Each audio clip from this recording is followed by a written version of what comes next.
Good morning, কেমন আছো সবাই? আশা করি সবাই ভালোই আছো। আমার আরেকটি ভিডিওতে তোমাদের সবাইকে স্বাগত জানাই। আমরা এই পক্ষীরাজ ঘোড়াটি করে মানে আমাদের সাইকেলটি করে আমরা মাঝে মধ্যেই নারিতা যাই। আজকেও যাচ্ছি, তবে আজকে যাচ্ছি একটা বিশেষ কিছু দেখার জন্য। যাওয়ার পথে দেখি রাস্তায় এই যে এত সুন্দর বাউলস ফোলাচ্ছে, যেটা দেখে একটুখানি দাঁড়িয়ে পড়েছি আমি। আর এই যে পৌঁছে গেছি বিশেষ কিছু দেখার জন্য, মানে এখানকার ফেস্টিভ্যাল। এই ফেস্টিভ্যালটির নাম হলো গিওন ফেস্টিভ্যাল, যেটা জাপানে এই জুন জুলাইয়ের দিকেই হয়। এই অনুষ্ঠানটিতে দেখলাম সবাই এখানকার তাদের ট্র্যাডিশনাল ড্রেস পরে এসেছে। মানে বেশিরভাগ মানুষ এসছে এখানকার ট্র্যাডিশনাল ড্রেস কিমোনো পরে। আর যারা এটার ভিতর বসে আছে তারা সবাই কিমোনো পরেই আছে। আর দেখো কত সুন্দর এই ভিডিওটি, এখানে নাচ গান সব কিছুই করছে, দারুণ কিন্তু। আর তোমরা অবশ্যই কমেন্ট করে জানিও এটা দেখে তোমাদের ইন্ডিয়ার কোন ফেস্টিভ্যালটির কথা মনে পড়লো। ভিডিওটি না টেনে সম্পূর্ণ দেখো, আশা করি খুব ভালো লাগবে তোমাদের।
মেলার ভিতর ঢুকে দেখি কিছু রঙিন মাছ বিক্রি হচ্ছে। আর এখানে বিক্রি বলতে একটা ফিক্সড রেট এখানে আছে, যে রেটটা তোমাকে ওনাকে দিতে হবে। উনি তার পরিবর্তে একটা ছাকনি দেবে, যেটা পাতলা পেপারে মোড়া।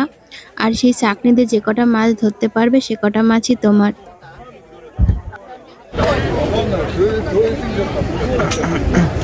এই জায়গাগুলো কি বলো তো তুমি? এই যে জায়গাগুলো, এই যে ছোট ছোট মেলা বসেছে, এটা কিসের জায়গা বলো তো? আমি এখন বুঝতে পেরেছি, ঢোকার সময় বুঝবো, দেখবা।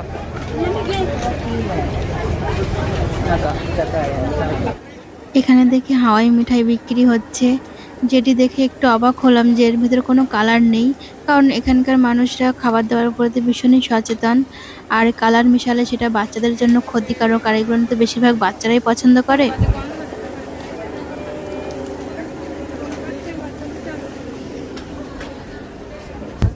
আমি আমার ভিডিওটি এখানেই শেষ করছি। তোমরা সবাই ভালো থেকো, সাবধানে থেকো।